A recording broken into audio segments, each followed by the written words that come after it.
Did you know that by 2030, the average person will generate over 200 megabytes of data per second? This is not anonymous noise. It is a digital fingerprint that knows you better than you know yourself. But what happens when that knowledge becomes power, and privacy becomes a relic of the past? Every click you make leaves a trace. Every search you type, every photo you like, every place you go with your phone in your pocket, it all adds up. Think of it as a digital shadow, a detailed silhouette of your life. It follows you everywhere, online and offline. This shadow is not faint. It is high definition, painted with data. It captures your habits, your desires, your fears, your deepest curiosities. More than facts, it becomes a unique digital fingerprint, as clear as your own hand. The amount of data we create is staggering, growing faster than we can comprehend. It flows from our phones, our watches, our home assistants, our cars. Not a trickle, but a roaring river, dammed and diverted by forces we rarely see. Our digital exhaust is the most valuable resource, the new oil, intimately human and endlessly replenished. So, what are these mysterious algorithms? Simply rules or instructions. Like a recipe a computer follows to accomplish a task. But the ones watching us learn from data, powered by machine learning. They find patterns, make connections, and draw conclusions from enormous data sets. They are the unseen workers of the digital economy, logging what you read, browse, and watch. They record how long you stare at a single picture. They analyze the tone of your messages and your social graph. Your data flows in, and targeted content comes out. They build a predictive model of you, including potential vulnerabilities. Hidden relationships turn life into patterns that can be monetized. What does it feel like to live under this gaze? Strangely normal. It appears as helpful suggestions and convenient recommendations. Often it feels like magic, as if tech is reading our minds. But the bowl is real, observed, recorded, analyzed. Corporations and governments harness big data, from services to surveillance. We like to think we are in control. Algorithms select what we see, optimized for engagement, not balance. Filter bubbles mirror us back, not the wider world. An unseen third party mediates romance, maximizing engagement, not connection. We make selections from a pre-approved list, an illusion of choice. The roadmap is drawn for us, subtly steering careers, circles, and views.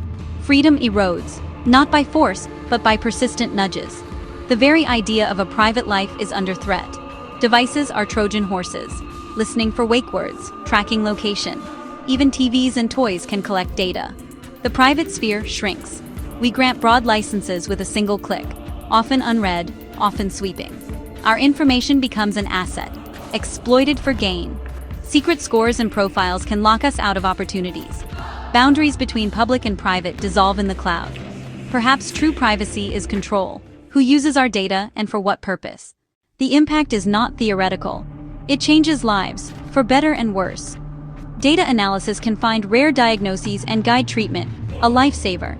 It saves time, reduces frustration, connects us, enriches our social lives. But a misidentification led to an arrest and trauma that lingers. Context lost, automated judgment remained. Algorithms learn our biases and can amplify them, automating past discrimination. The machine appears neutral, the outcomes are not. The goal is prediction, manufacturing certainty about tomorrow. By mining your past, they forecast what you will buy, watch, and believe. They can anticipate your feelings and monetize the moment. This power can save lives and optimize cities, or manipulate and control. Prediction becomes intervention, exploiting predicted vulnerabilities.